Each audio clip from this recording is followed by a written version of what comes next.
Baby baby, हाँ तुम्हें पता है हाँ। गोटियां भी बिकती है। गोटियां बिकती है? हाँ, कौन सी गोटी? वो जो तुम्हारी लटकी हुई है। तो वैसे भी तुम्हारी किसी काम की तो है नहीं, सुखड़ा पड़ा रहता है। निकलवा के बिकवा दो, एक गोटी बिकवा दो, पता है लाखों की बिकेगी एक गोटी। अरे पागल हो गई है क्या? इसमें क्या?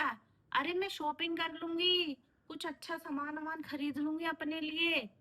अबे तो शॉपिंग के लिए तो ये चीज बेचेगी मेरी? तो क्या हो गया लोग, अरे आदमी तो किडनी बेच देते, तुम्हें गोटी नहीं बेच सकते हो?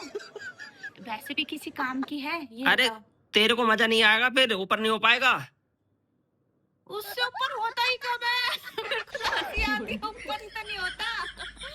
गोटी नहीं बेचूंगा भैया मैं अपनी। अरे यूं सुकड़ी रहती है एकदम, वो देखे तुमने बैंगन मुरझा जाते हैं, हाँ। ऐसे हो जाती है, क्या फायदा है? गोटी नहीं। बेच दो।